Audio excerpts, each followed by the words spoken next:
Hello, everybody. Thank you, everybody, for showing up. I'm here with Settlers Lament. I have a link to his channel down below. He's a great channel. I've been watching a lot of his live streams with Fritz, Charlemagne, Dave, etc. lately. A lot of good topics. I made a couple videos that have been based off of them. Settlers, do you maybe want to just kind of give a brief summary of your channel and what you're kind of where you're coming at this stuff from? Hey guys, my name's Settlers Lament. That name is based on an old Canadian folk song called Scarborough Settlers Lament. Um, and yeah, in terms of politics, I just identify as a traditional conservative. That more or less is similar to what you guys call reactionary, or paleocon or something like that. Um, I've been in politics for a very long time, but over the past couple of years, I've drifted more towards uh, uh, different, sort of the distant right. Um, and for the past couple of months, I've been making videos on the regular sort of stuff, critiquing bread tubers, talking about Canadian history, critiquing democracy, those types of things. Also, a lot of stuff on Moldbug. Um, so yes, that's basically what my channel's about. Now, I haven't watched any. I'm not sure if you've done too many videos on where you used to be from. Did you used to be on the left? I'm just curious because a lot of No. people in these circles. No, okay, interesting. Um, Um, I was into politics from a pretty young age. Um, I pretty much was always some sort of mix between it being a boomer con and a libertarian. right. Okay, so Canada. I like to let's just jump right into it. I like to say of all the Western countries, I have the least hope for Canada. Um, like compared to any other country, even Sweden. And I say that because I feel like there's no real pushback here, whereas there's at least some in every other Western country. Yeah, no, that's definitely true. I mean, even our the closest thing to a right-wing populist party we have, um, the People's Party of Canada, which got a total of less than 2% in the last election. But even if they did somehow win a majority government, their big promise on immigration is to have us have only 150,000 immigrants a year, which would put us on par with most Western countries currently. Um, so that's our big hope, is that we could just have the average amount of immigration that places like Sweden and the UK and Germany are having. So I think our government has some like insane plan that they want Canada to have a population of 100 million people by the end of the 21st century. And like that's going to Yeah, be a I mean, it isn't an official plan by the government, but that is something that a lot of people very close to the government have talked a lot about. right. I But think it's that not something that Trudeau personally has said he's trying to do. right, but I think it is kind of a direction that they want to move in. I just like I feel like even when you go to a country like Sweden, you have the Sweden Democrats, and I'm not going to Swedish Democrats. I'm not going to pretend that they're perfect or anything, but you do have a substantial like 20-30% of the population in most Western countries who will vote for a politically incorrect party that on some level signifies we don't like what's happening. We want to stop, and I just don't really get that impression here. Yeah, I don't know. I mean, I do think most Canadians, I do think most Canadians would be up for voting for like an anti-immigration party. Um, I mean, I've seen the polls. Most Canadians don't like that type of stuff. That's true. Um, Yeah. but I think a big part of it is honestly just the voting system. First past the post. It makes it incredibly difficult to have new parties rise up. Um, and I think that's a big part of the reason why the UK, Canada, and the US are in the situations they are right now. Where throughout continental Europe, you have these new based parties that are coming in power, replacing the old ones. If you were stuck purely with entryism in existing parties, we probably would have similar situations with more continental European countries. Yeah, so this was actually an issue I covered a lot back when it happened. So I don't know if you recall, when Trudeau first got elected, he said this is going to be the last election under first past the post. Yeah, yeah. Yeah, so when they did the Electoral Reform Commission, basically the whole point of electoral reform was the liberals wanted to shove through ranked choice because most conservative and most NDP voters would put liberal as their second choice. Probably also most green voters. So it would basically, if you introduced ranked ballot or single transferable or whatever, it would basically mean the liberals would win every election till the end of time. And so that was kind of like the one scenario. The other scenario was proportional, who no one but the NDP wanted, and then the Conservatives wanted to maintain first past the post because otherwise they could never win an election. So you kind of had this like three-way deadlock, and it just kind of didn't go anywhere. Um, Whenever they've tried to introduce electoral reform, the public, generally speaking, votes it down. Yeah, that's definitely true.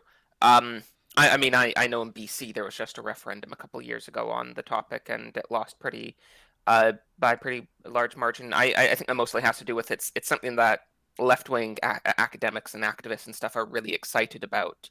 But normal people don't even know what the hell it means or what it's about. So if you're like on a university campus, every single person thinks it's the most important issue. And I actually even agree. I think it might be an important issue. I think Canada might be better off if we had proportional representation. Um, no, I mean, I think we are still pretty screwed for a lot of reasons, but I think that would at least make the possibility of having some sort of a right-wing populist party realistic. Um, but um, but it's just not something that normal people know about or care about at all. I guess the closest thing we have is maybe the UCP in Alberta, or the is it? I think it's is it the ADQ or the CAQ in Quebec? Yeah, CIQ, I think. CAQ, right? I think that's like the closest thing we have. And like the CAQ recently passed like the most, probably maybe in like the Commonwealth, the most strict like secularist law. Like I think they banned all public employees from wearing any religious items. I think that even includes like crucifixes under your shirt. And I mean, this is like how the French do their anti-Islam stuff. I find is they just pass like basically kind of concern troll laws.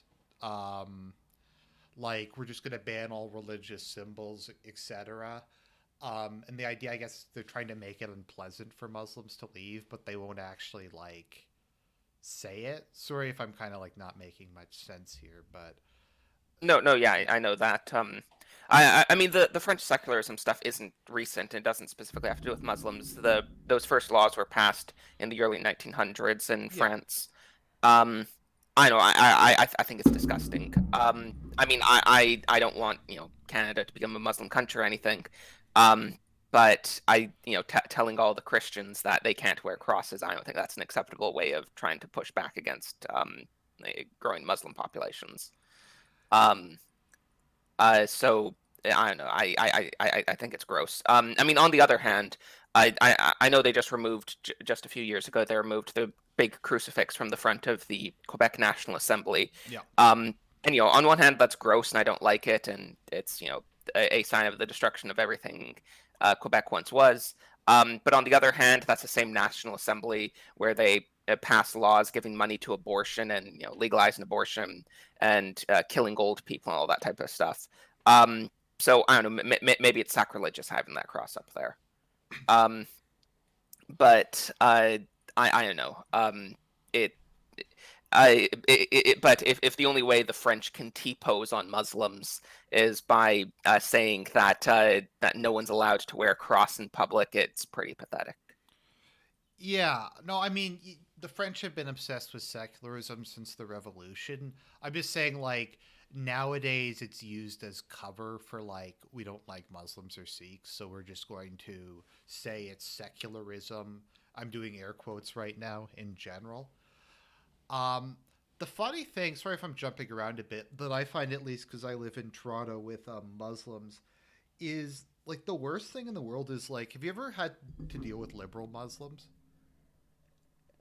Yeah. I, I actually have a pretty close friend that's like a liberal Muslim, honestly. I mean, he's like liberal in the sense that he doesn't support like killing gays or like cutting clitorises off. I, He's like a anti SJW type. okay, So no, he's that's not like not what I politically mean. involved. Like SJW Muslims. Yeah, no, I have met those too.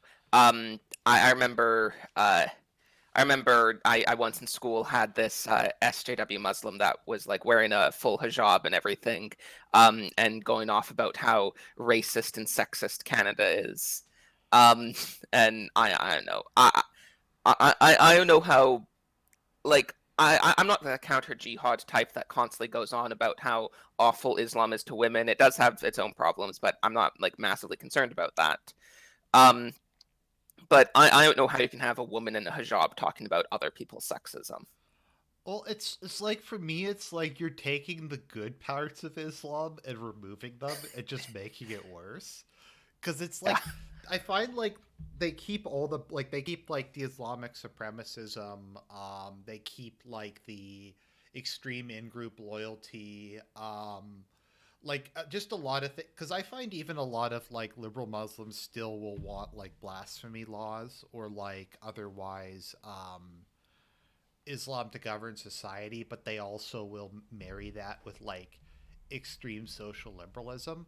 I think it just comes from the fact that it might be in part just how resilient social liberalism is as a just a way of corrupting people, but also I think it just maybe comes from the fact that Islam isn't really based on a metaphysical worldview; it's a legalistic worldview.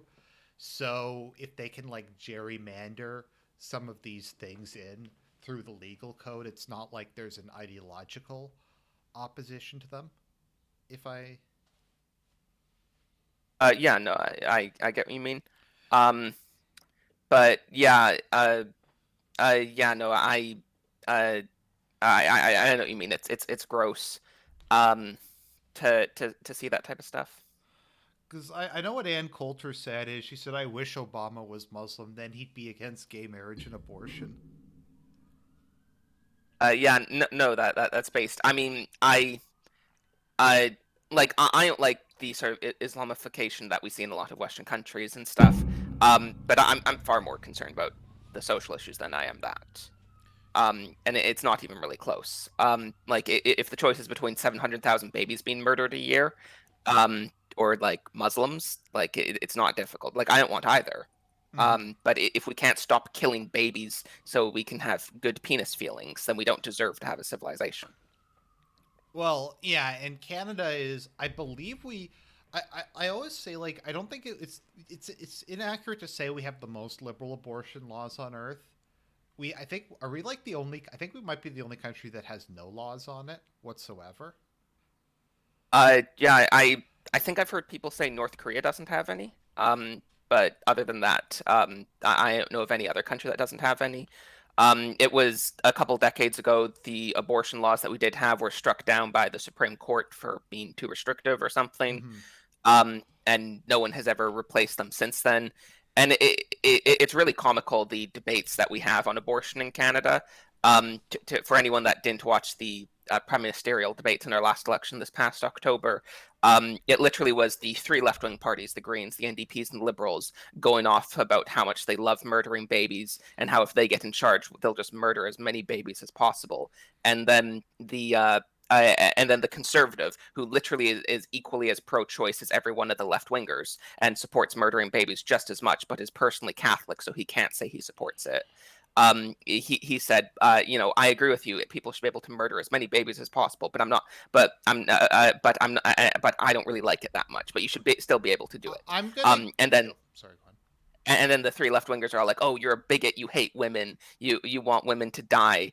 Um, and he was like, "No, no, please. I agree with you. I don't want any restrictions whatsoever." The it's okay. So to kind of defend Andrew Scheer a bit on this, I think with a lot of people, and I think Harper was like this, and I think a lot of like politicians who are legitimately Christian and are legitimately pro-life have kind of realized is there's nothing they can do about it, so it's not really worth dying on that hill. Well, Sorry, go on. Yeah, so sorry. I mean, the thing about it is, if you just look at just public opinion polling and stuff, I know the lefties will shellac them for it. Um, but if you just look at public opinion pollings, you can get the majority of Canadians to agree to like a third trimester abortion ban, or to agree to like canceling funding for foreign abortions. You don't even have to make that a pro-life thing. Like canceling foreign funding for abortions, you could just say that's a fiscally conservative thing, and you could just play dumb and say, "Oh, this has nothing to do with abortions. I just it's just a waste of money." Um, but I don't know. Abortion is literally my number one political issue. So when the Conservative Party can't promise to do the most modest possible restrictions on them, it really annoys me. It can. I Like, don't. I just find it hard to really, because there's a lot of things I do hold against here in the Conservative Party. I can't really. I feel like it's a politically impossible issue to raise. I mean, theoretically, if you look at it, people will say that on polls. But I think I haven't seen polls on this, but I imagine you'd also have an overwhelming majority who are against any like bringing it up again. yeah, I don't know. That's probably true. I think it's kind of settled. Like, and I say this as someone I'm not trying to say I'm less pro life than you or anything. I'm just saying like it's unfortunate because I know when Kelly Leach ran, she said as a doctor and a Catholic, I think it's killing babies, but realistically, there's nothing I can do about it. And it's like I'm not trying to defend. Well, no, I am a bit, I guess, trying to defend. I'm just saying they are in a very difficult position on that. And even if they did try to do anything, the Supreme Court would just strike it down. What's really sad is I hadn't realized this. Brian Mulroney almost got, I think, elective abortion completely banned in the 80s. I think it was like, from my understanding, it was like a coalition of like people who didn't think he was going far enough in a pro life direction, and like the pro abortion people, who like brought it down in the end. But we almost had like some of the strictest rules, but then the Supreme Court would have just struck it down anyways. So Oh, that's interesting. I never heard about that. I do know it was also the Mulroney government that gave us open immigration, officially for the first time. Prior to him, it was what was called a taps on, taps off approach, where mm-hmm. they would increase immigration when there was a quote unquote labor shortage, and they'd decrease it when there wasn't. Of course, the concept of a labor shortage is something invented by economists to make stuff cheaper for corporations. But that's besides the point. But it was the Mulroney government that decided, screw it, we'll just open immigration permanently. Yeah, something I really hate in Canada is what I find is there is this hatred of the idea of developing domestic talent. So it's like, okay, we can like try to do more funding or train Canadians to fill these positions, or we can just mass import them from the third world. And I feel like the government, if given the chance, always picks option two. Like, to just do the most like expedient thing. You kind of know what I mean. Like if there's a shortage of a particular trade, their first instinct is to just import as many people from India who claim to have that skill set as possible. Yeah, no, I mean the the current governing parties don't have any desire whatsoever. They don't really have any loyalty to the existing population of Canada. I mean, like, and I don't even mean like the old stock Canadians. I mean like people that moved here like 5 years ago. They don't have any loyalty to. They only have loyalty to like whoever can benefit them slightly more. Because like I have seen like people like recent immigrants even who have complained about it. Like there are some like recent immigrants I know who really hate Justin Trudeau's refugee policy. I'm not trying to be like boomer argent here or anything, but it's like they're like, well, I played by the rules. I came here legally, and I'm getting put back to the line because like Justin is just doing whatever it is that he's doing. Um, but Yeah, I mean, or like the temporary foreign worker program that I'm not sure if we still have it, but that we had under the Conservatives for sure. It's like the stupidest thing ever. We have some of the highest immigration rates in the world, and we need to, on top of that, have temporary workers to sop up the low-level jobs. Like, why could that possibly ever be necessary? Because I know, and this is just from like a lot of friends I have in various industries, if there's ever a labor market shortage, they just open the floodgates from India, and then like wages and that just kind of collapse overnight, um, Yeah, because of how much I mean, I think I remember from when that whole scandal happened that like a quarter of them were minimum wage jobs. Mhm. Um, and it's just like I don't know, it's Canada in a lot of ways prides itself on being such a left-wing country, but a lot of this seems like crazy corporate technocracy. Right. Well, it's people have asked me kind of how to describe the Canadian spirit. I could say it's a strange combination of extreme jingoism and extreme self hatred rolled up into one. Yeah, that's really accurate. Like just growing up, from school and from other environments and stuff, the sort of anti-Americanism that I Oh yeah, experienced, if that was directed towards any other country, it would have been called racism or something like that. because it's not. Um, Yeah, because I hear people saying we should kill people from the South or like stuff like, particularly Southerners. Like it's yeah. really like excessive. Um, Yeah, no, I mean, when I was like really young, like kindergarten probably, I literally hated Americans. That wasn't an exaggeration. It's the only time I can ever remember actually hating a group of people. Um, but I just constantly was hearing about how evil and racist and how they were just killing brown people all the time. And I don't know the sort of constant indoctrination. I'm not like I have plenty of problems with America. I'm not trying to say that America's perfect or anything. But the constant indoctrination on that when I was a kid was really insane. Well, especially since like Canadians flagellate themselves with like how evil we are. Like, oh, we're this evil like racist country. We have to like constantly being apologizing and giving First Nations people stuff and things like that. But at the same time, we're not America. We're the best in the world at hating ourselves. I guess is like how it goes. Um it's just I guess just for me it's I don't even know where we'd go at this point in time.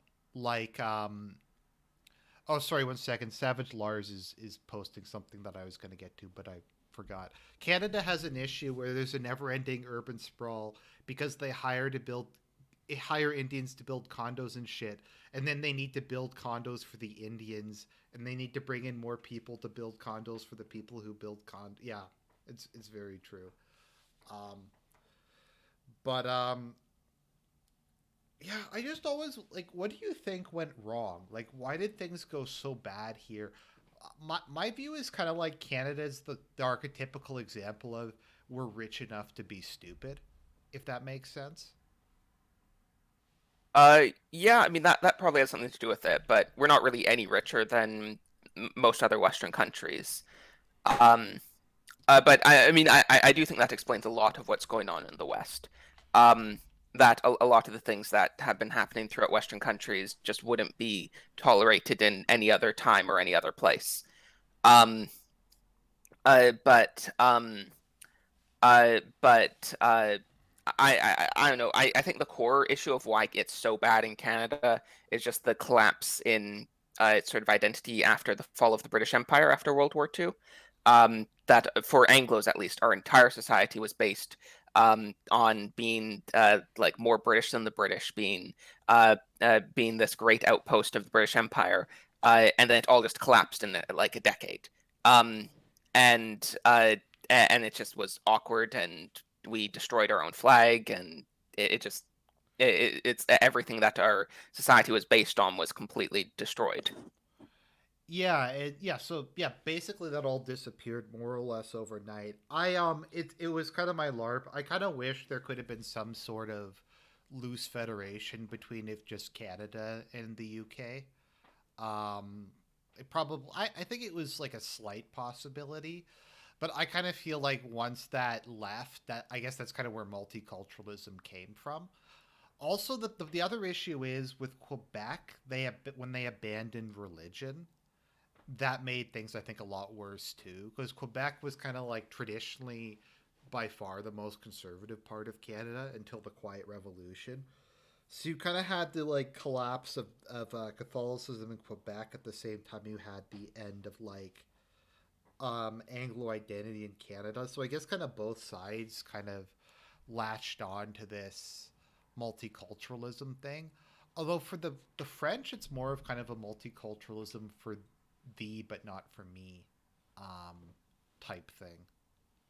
Yeah, I mean, our entire language laws in the Constitution were formulated specifically to appease the French, and then in their province they throw them all out and say you're only allowed to use French here. Um, Yeah. So it, there's I, oh sorry, go on. no, go ahead. There's like a British joke because in like Britain they always complain about Eastern European immigrants, which I'm convinced is like a euphemism for Pakistanis.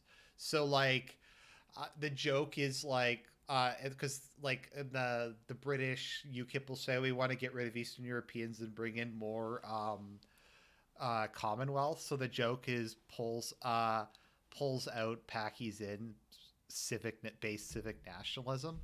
I find Quebec is like Anglo's out, Haitians in civic. Yeah, that's true. It's just, speaking French is all that matters. But it's kind of like it's too bad because I kind of liked the idea of Canada being a bicultural country. Like I don't think it even worked that bad. I think really what kind of did us in was, like I said, the collapse of Catholicism in Quebec and the end of the British Empire. I just don't think we ever were really able to develop, unlike the United States and I guess Australia and New Zealand had this problem, but not as much as Canada did. We were kind of like the super loyal, like as you said, more British than Britain, more pro empire than the home country. And then when it like ended, it's like, where do we even go from here? Yeah, and no, I agree. I think the sort of biculturalism that we used to have, um, I mean, the conflict was obviously real. I don't want to just like paper it all over. Um, but I think that sort of push and pull is somewhat natural and healthy, at least in a society that has two very clearly distinct factions within it. Um, and at the end of the day, I think Canadian society prior to like the 1960s worked relatively well between the Anglo and the French half. Um, but so I think if that somehow could have been maintained, that it could have made for a relatively healthy society into the future. Yeah, but I guess kind of both sides did. And I mean, I guess the issue now is it's like, and you guys have done a stream about that, and it's kind of my issue is if you want to have an identity, if you want to be a nationalist or whatever, and I kind of think we use nationalism as just kind of like a short term for some form of, I don't know, cultural, ethnic, religious, some sort of identity or greater um, group. Like, it's just, what do you do if you're a Canadian? Because, like, it's kind of like either there's no Canadian identity or being a Canadian, like embracing Canadian identity is embracing things that are like horrific. Yeah, no, I mean, growing up, I learned far more about American history than I did Canadian history, and it's not even close. Um, I mean, it's especially ironic considering all the America hatred that I got. Um, but I had a phase that I went through when I was about 18, where I really got obsessed with Canadian history and wanted to learn it as much as I could. Um, and I thought like, oh wow, these stories are cool, and like we should teach these to the next generation and stuff. And I don't know, I mean, any healthy society would want to teach their war stories and stuff to the next generation, and try and base their sort of education around that type of stuff. Um, but I don't know, it's kind of just crying in the wind, or crying in the rain. Sorry. At this point, it's already kind of screwed. Like teaching the Battle of Queenston Heights to 12-year-olds isn't going to change that. Um, but I mean, we did have a history at one point, I suppose, is what I want to say. The history was just written out of the history books at some point, for whatever reason, and replaced with stories about the awful things we did to Chinese railway workers. Um, and yeah, that's just what happened. We did have an actual history. I'm not going to say it's as long or rich of a history as a country like France or something like that. Um, but Canada didn't just pop up in 1965. Canada has been around more or less for over 400, 500 years. Um, and the country just committed ritual suicide for some reason in the 60s. Because I remember like history curriculums in Canada are really really weird. Because it's like if I remember reading the textbook and I was like, this makes it sound like Canada single handedly won World War II for the Allies. So you'll get that, and you'll get like Canada single handedly won World War One, but then you'll also get like the other half is how evil Canada is. It's like this really really weird, um, like being extremely proud of like minor things combined with this health hatred or whatever. I think kind of what I've moved more and I tend to identify kind of more with the US these days than I used to. Because I just kind of view it, I guess, as the closest country that actually has an identity. Yeah, I don't know. I don't really identify with the U.S. I don't know. I kind of feel screwed. I kind of just feel like there's nothing to identify with. I mean, I do identify with some things. I guess Catholicism is probably the main thing. Um, but in terms of a nationality, I don't really feel like I have any nationality. That kind of is why I chose the name for my channel, Settlers Lament. Is I just kind of feel lost. I don't really feel like I have a home. A sort of metaphor I've used for a long time is that this entire country feels just like a hotel. Didn't we have a prime? I feel like we had a prime minister, some major politician who called us the Hotel of Nations as like a positive. I've never heard that though. That would be pretty peak Canada. Because I think I have heard that, and it is like that. Like it, the way they portray it, and I get this impression just from talking to a lot of immigrants is they'll just be like, "Oh, I'm just here to make some money, and then I'm going to go back to China." And it's just like, so that's just kind of like what it is. It's just a place to like come, like make some money and then leave. It's not really a place to, or I guess to buy up all the real estate in the case of China. But it's yeah, I just don't even really know anymore. Like, if anything can politically be done, because like when I talk to Americans, they complain about the Republicans, and don't get me wrong, the Republicans have a lot of problems with them. But there's like Republicans who are like openly passing like pro-life legislation, like they're actually having a pretty good go of it at the moment in the states. I think there's like uh a string of states that are trying to pass some or have recently. I'm not sure if it's all gotten struck down yet or not. Yeah, I don't think any of them really are in effect. But yeah, there was like, I don't know, half a dozen states last year, I think, that passed a bunch of pro-life laws. Most of which were pretty extreme, like almost entire complete abortion bans or complete abortion bans. Um, Yeah. but yeah, so at least on that issue, they're doing much better than even most European countries. Um, but because outside of Poland, there isn't really anywhere in Europe I know of that has a really strong pro-life movement. Or I guess Malta also it has fully pro-life laws. But like that and a couple other Catholic micro-states.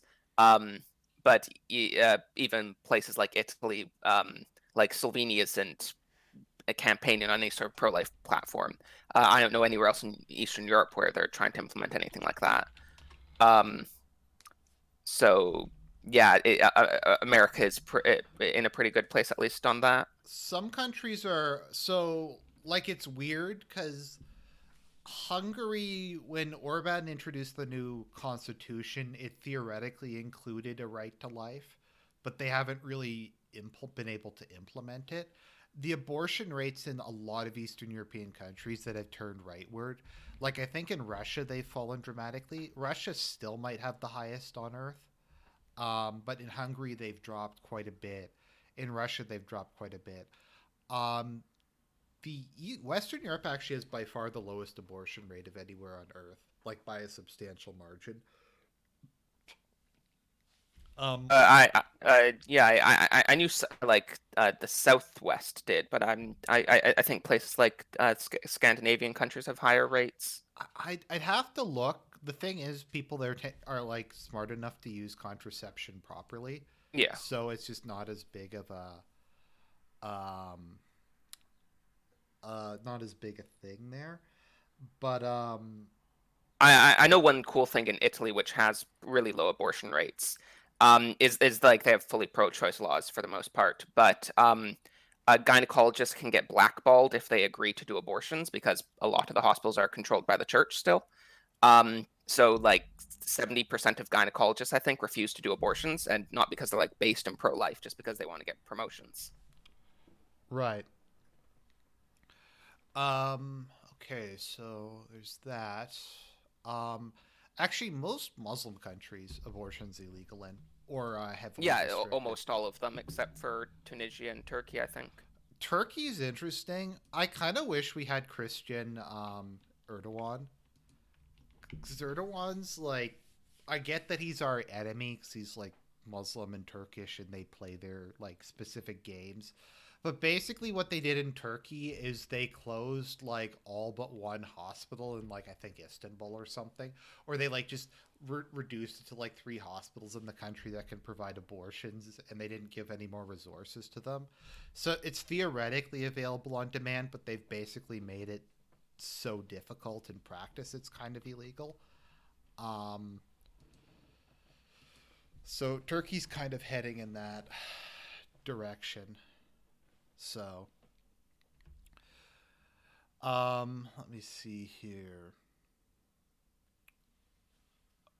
There we go. Oh, sorry, Settler. I lowered you two on my end, so we'll see if that's okay. Okay. So what was I thinking of again? So yeah, I don't really know like what even I guess kind of in Canada my thing is just I just vote based on who's less likely to throw me in jail because I don't think you get. Um, Sorry, go on. no, yeah, I mean, I voted for the PPC in the last election. Um, but yeah, I don't know. I mean, I guess that's the one good thing about the Conservatives is we'll get like slightly less hate speech laws from them.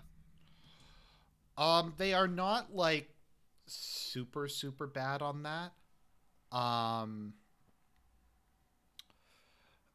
uh, not as bad as like some. I feel like though in Canada though, like compared to maybe like the United Kingdom, the government's not hasn't been as active in enforcing it lately. Yeah, it's not nearly as bad. Like I remember hearing. I don't know what exactly the real numbers are, but I remember hearing like X number of people every week the government arrests for like online hate speech in the UK. And it seems really rare in Canada. It seems like every hate speech infraction that happens is a huge national story, like not something that's happening weekly. Because I feel like they used to do it a lot more. Like, I think what happened was the human rights tribunals kind of got out of control. And there was a bunch of, like, in particular, Mark Stein kind of broke them with by making it into a national spectacle when they tried to, like, punish him for publishing America Alone. Um, so I feel like the government, like, even if their rhetoric has gotten way more like uh way more like paused, I guess you could say. In practice, it's just they don't seem to be as like dedicated to like having the RCMP like track people down and arrest them if they say mean things online. Then Yeah. again, like it's always the bigger issue. I think more so than like being arrested is just becoming unemployable. Because you said many Yeah, things on that. totally. Um, because like I was thinking about it, I would go to jail before I would like. I'd rather go to jail than become like unemployable for whatever. It's kind of one of the things that kind of changed my mind a bit about libertarianism. It's like, okay, so theoretically the state, even let's pretend like free speech laws technically exist and you aren't going to get formally punished. That doesn't really change the fact that what you say can make you basically starve in the street if it looks bad. Oh, as someone points out in Britain and Ireland, I think it was they're saying it's mainly fake conservative governments that brought in gay marriage and hate speech laws. Yeah, I think it was in both UK and Ireland. Ireland's a really sad case of a country because, like, a lot of things that other countries had to have forced on them, like gay marriage, abortion, abolition of the death penalty, Ireland voted for, like in referendums. Yeah, I mean, I don't know. The whole concept uh, of voting just um I don't know. It doesn't seem like a surprise when you have all the organs of information in a country turned towards promoting something that people will vote to support it. Um, like I don't know. Wow, yay democracy. Everyone told me to vote this way, and I did. Um, but yeah, it's I mean the supposedly center right parties have been in power forever in Ireland, and they have passed all those types of things. And it was David Cameron who brought in gay marriage in the UK too. Which I don't know. I mean, I don't care as much about gay marriage because at least no one's being murdered I most of the I time. think it's much worse than abortion actually, but that Really? yeah. Oh, okay. Um, I mean, I'm definitely against it, but I don't care about it nearly as much as abortion. Um, but um, but I mean, I did actually just see a poll the other day from some screeching leftist on Twitter who was saying that who was complaining about how homophobic the Conservative Party UK membership is. And apparently the majority of like just members of the Conservative Party are still against gay marriage in the UK. Even though it was their party that brought it in like 10 years ago. Yeah. Well, it's okay. So Lady Gator in the chat is claiming like that these things that abortion wasn't forced on any country. Well, by forced I mean that the Supreme Court did it, or like it was done through some like backdoor legislative shenanigans when like a clear majority of the population were opposed to it. So, like in the United States, they couldn't get gay marriage passed, so the Supreme Court had to just legalize it. Same thing with abortion. They couldn't get it passed legally, so they just had to get the Supreme Court to do it, which is generally speaking what winds up happening. Yeah, no, I'm it, like we said previously, it's the same that thing that happened in Canada with abortion, at least. I mean, they actually even did try to do the same thing with gay marriage. That when the Liberal Party was legalizing it here, they initially went to the Supreme Court and basically just asked them, "Hey, can you force us to do this so we don't have to face any political consequences?" And the Supreme Court actually said, "No, you have a majority. You can do this by yourself." Mm-hmm. But they didn't want the consequences uh, of being the ones that actually chose to do it. Yeah, but like personally, and I've said this before, I think like it is hard for me to think of something more destructive socially than like gay marriage. I can't really think of anything, honestly. It is the like single most radical idea in human history that I like. It's one of the few cases where I can't think of another instance of the idea like existing prior to the 1980s or whatever. Like abortions exist in a lot of societies, but yeah. Yeah, that's true, I guess. Um, I honestly mostly just see. I mean, gay marriage is awful. I'm not trying to like make apologetics for anything, but I mostly just see it as kind of the capstone on the destruction of marriage. Like this is one thing that you heard from the left a lot during the gay marriage debate is why are you stupid Christians saying you care about marriage so much when divorce rates are so high? Which is obviously a retarded non sequitur. Um, but there is an actual point there that the state of marriage before gay marriage was already pretty awful. Um, and I know I kind of just see it as the last attack from the left to sort of show that they completely destroyed the institution. Um, I don't really it was already almost dead by that point, in my opinion. Mm-hmm. Like I don't know. No fault divorce was another really bad idea. I mean, all of these things were really bad ideas. And the results of them are like really tragic in terms of like the human carnage that they've left behind in their wake. Um, but yeah, it's too bad about Canada because it's still such a beautiful country in a lot of ways. Um, Probably Yeah, one of I the mean most naturally we beautiful do. countries on earth. Yeah, we do have some of the best geography anywhere. Um, and yeah, I don't know. Uh, at least that will always exist, probably. Mm-hmm. I mean, there's that. I mean, the country used to be, I think, very ordered and I don't know, kind of collectivist. I think in a good way.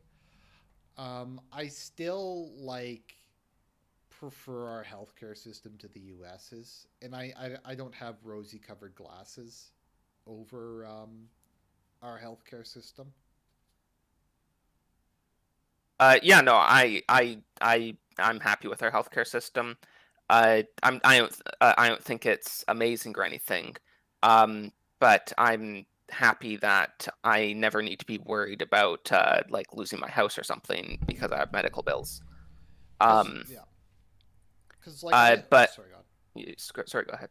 I was gonna say I have a friend on here, Serp who's pretty much the most conservative person you'll ever meet, but he's considered voting Democrat in the past because he's so afraid of getting sick, and because if you get sick in the states, um, it can result in you basically being in debt for the rest of your natural life.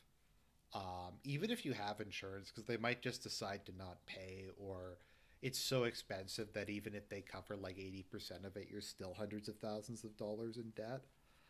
And it's weird because like the American healthcare system is like the government spends a lot more per capita than we do. But Yeah, I know Academic Agent made a video on it once. And his argument was and it wasn't really pro or anti either system, but his argument was basically just that that collective bargaining, that like having the entire state bargain for healthcare prices will inherently drive the prices down on the issue of healthcare, and that's why it's so much cheaper in places with single payer systems. well, the other issue with like I know we're kind of getting way off topic, but just something I like to point out is America is the worst of both worlds because it's like if it was more free market, then you wouldn't have like because I think how it works in the United States, a lot of only one insurance company is basically allowed to operate. Plus, there's like all these carve outs, exemptions. Obamacare basically forced everyone to buy health care. It's just like so in some ways it would be better if it was more free market because then there would be competition, or it would be better if they had single payer or something like or Medicare for all or something like the German model. But they have like the worst combination of like everything. Um, I'm gonna say something positive about our country though. I think we've done a pretty good job with the COVID-19 response. Yeah, I mean, I don't know if it's just that I watch more American news than I do Canadian, but I haven't seen the sort of like petty tyrant stuff that I've seen a lot of in the States, um, or in the UK or anywhere really. Um, that might just be because it's not been publicized, but at least where I live, things aren't going crazy. There's the standard like people buying up all the toilet paper for some reason. But for the most part, people are keeping relatively sane and calm. I mean, like, I feel like before, like, I think we responded too late, but I feel like once the public kind of reached a decision, like Ford, Trudeau, and the other premiers at the same time, and they just sat down and they said, okay, we're gonna deal with this. We're all gonna get on board. We're all gonna adopt like similar policies. If we need to transfer resources from one province to another, we'll do it. Let's just get it done. And like it is the lockdown in Ontario at least is pretty strict, and I'm sure it is in like particular Quebec, but at least like it's uniform. Whereas in the states, there are still states that are have no lockdown. There's states that are under total. There's states that are under partial. It's like complete insanity, and it just kind of like gets worse and worse and worse there. So I don't know. Do you think sorry, I know we're kind of jumping around a bit. Do you think COVID-19 will have any lasting impact? Yeah, I mean, this is probably the start of a recession, so there's that. Hmm. Um, I don't really know what beyond that will happen. I don't know. I know this is unpopular to say on some parts of the right now, but I think the whole response I think the whole response has been overblown. Um, I think shutting down the entire world's economy for something that doesn't seem to something that doesn't seem to be that much more deadly than common illnesses is a bit of an overreaction. It did really just start sinking into me, I think yesterday, that this is probably actually the start of another recession, and like that really sucks. Um, Yeah, I mean more like culturally, like will this have any lasting impact on neoliberalism or globalism or anything like that? it probably will cause less stuff to come from China, but I doubt it will cause um I doubt it will reduce international trade that much. It'll probably be shifted to like India or Southeast Asia or something like that instead of China. Right, because China lied, people died. I think that there'll probably be governments that will want to distance themselves from China, and Hmm. just in terms of sort of popular responses, people will be more willing to buy something if they know it wasn't produced in China, even if it was produced in a similar country. Yeah, because it's getting like in the U.S., it looks like the U.S. is going to be the worst. I think out of all, well, it already is the worst.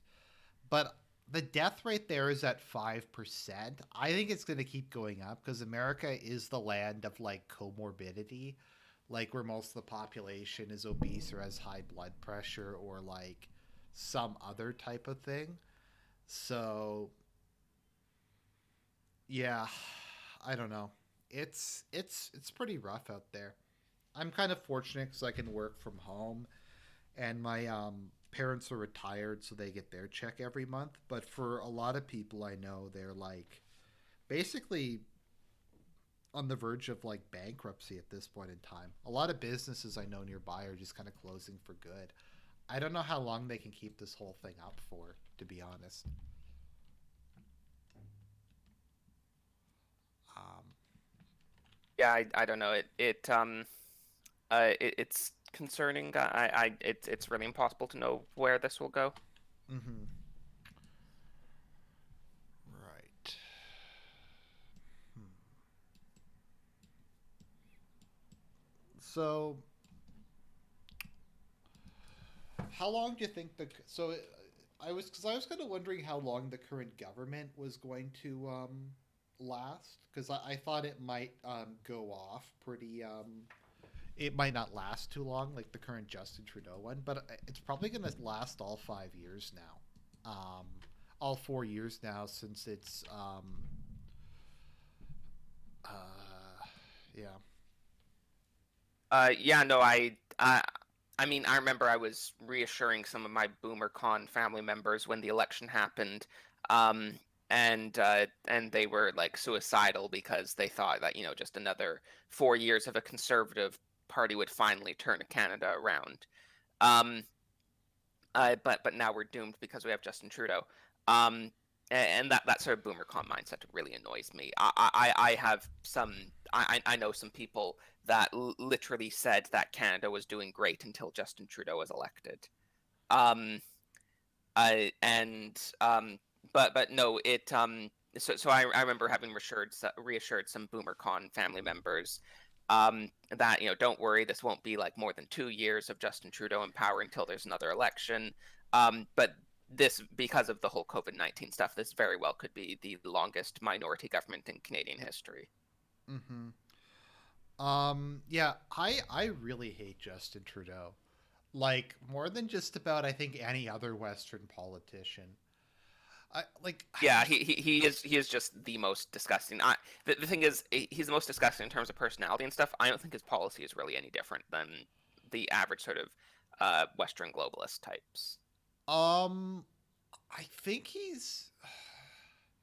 it's rhetorically I think he's more radical, but like here's the thing, like I remember when I was watching the first Democratic debate and every candidate, I think except for Joe Biden, said they wanted unlimited illegal immigration and to get rid of the southern border. Um I've never seen Justin Trudeau say that.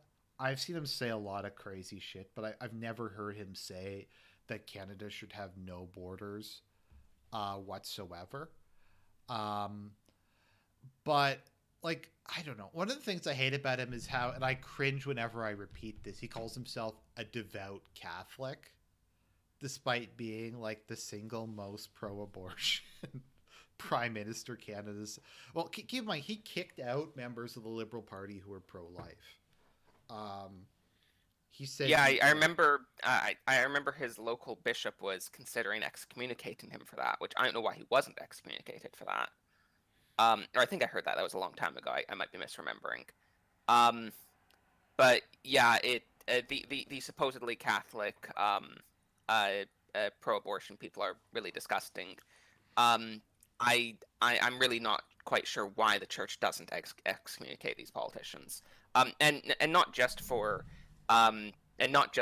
like all the babies that are being murdered. Um, I kind of doubt Justin Trudeau will be going to heaven if this is how he is when he dies. So even just for his own soul, the church really should deal with this. Well, yeah, and I mean he also forced. I think he forced all organizations who wanted to receive subsidies for summer jobs had to sign a document stating that they thought abortion ruled. So like it basically meant like a lot of churches couldn't receive the subsidies anymore, and just stuff like that. It's Yeah, I think the point, it was for like summer camps or something like that, I think, mhm, and I think the point was that if a girl got pregnant at the summer camp, they needed to tell them to get an abortion. mhm. Um, So there is that. I think euthanasia in Canada is like there's no religious exemptions for it for doctors. Um, yeah, I did actually hear a story, just a local story at my church, where a guy claimed that his niece or something was a nurse, and she got fired for refusing to participate in a euthanasia procedure. But I'm not sure if that's true or not. I no, mean, I've heard. healthcare is managed by the provinces, so I'd imagine that would be a province by province thing. Mm-hmm. But yeah, so it's crazy in this country. Um, I think it's possible though that Justin sucks so much he may not make it to the next election because I don't know. I think he lost a lot of credit um, over S was it SLN SNC. SNC Lavalin. Yeah, over SNC Lavalin. It's kind of funny because on a certain level, I almost kind of had a bit of sympathy for him over that one. Um, because like it, don't get me wrong, it was like really, it wasn't great, but I can kind of understand if you have like people in your riding or your general area who are probably going to lose their jobs. And I don't really care if they're bribing country like governments in like corrupt countries that don't even like have functional states. So I actually kind of was sympathetic to him in that one, but there's that like remember all the like the blackface stuff kind of really weirded me out because like I just think that's a really strange thing to do. Like Yeah, I don't know. I think it's just peak boomer humor. it's just really Um, weird. Like yeah, I don't get it. yeah, I don't know. I just prior to this at least, I had no, I couldn't, I like, you'd never find a picture of me in blackface just because it's something I never would have thought to do. No, like and he did it Um, at least 3 times. Like it's really weird. Like even like the edgiest, like most un PC people I know wouldn't really think of doing that because it's just like really tacky. And he did it like 3 times, and then he got away with it, of course, because he's Justin Trudeau. I think he's. It was kind of funny because I think he got me too'd, and I was actually like said like I was impressed. Like I'm like, wait, Justin Trudeau had sex with a woman? yeah, and that was actually somewhat credible, that allegation, because it was just, if I remember correctly, it was just an allegation that was made like a decade ago in some newspaper. So like it was in a newspaper, so we have records of it. And like just no one picked up on it, and it just was, is that person wrote the article making this accusation. It just sat there for like a decade. Um, and this was when he was just like, when he wasn't. I mean, he was the son of one of our most famous prime ministers, so he wasn't a total nobody. But this what was before he held serious political power. Um, so I know. I mean, I'm not saying that means he's definitely real. That it's definitely real, and he definitely like did do whatever that accusation was. But the fact that the woman did actually come out with it long before he was prime minister, I think makes it at least slightly, slightly more credible than most of the accusations we get.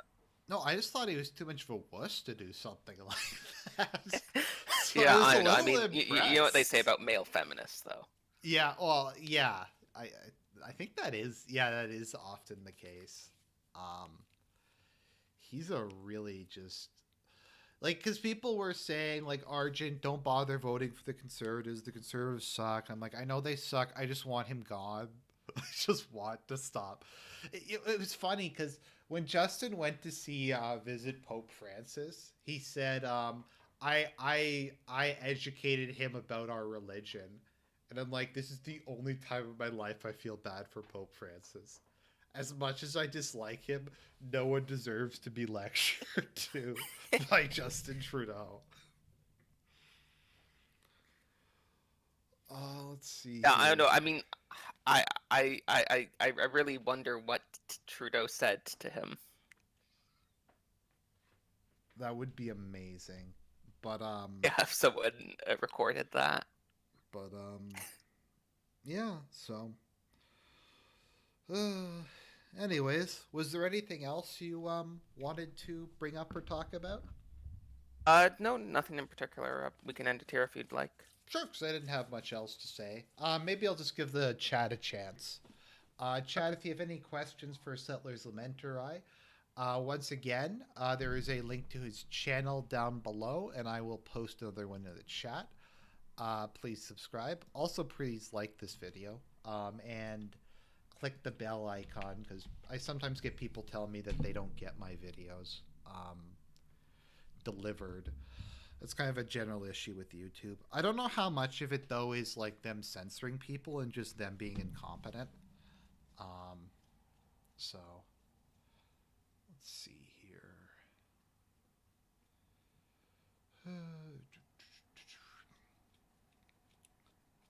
But yeah, I don't know how like whole sections of the economy, like I don't know how Good Life is going to survive this. Yeah, uh, yeah, I don't know. Like I said, I think it was just yesterday that it really dawned on me that that the economic reverberations of this are going to last for a long time. Oh yeah. Like I kind of understood that already, but it wasn't until just now that, or just a few days ago, that I really realized uh, how serious this is going to be. Mm-hmm. Let's see here. Yeah, I don't really see any questions in the chat. So thank you very much for coming on, my friend. Yeah, thank you. I appreciate And it. yeah, everyone, please check out my channel and subscribe. Sure. So have a good day and God bless.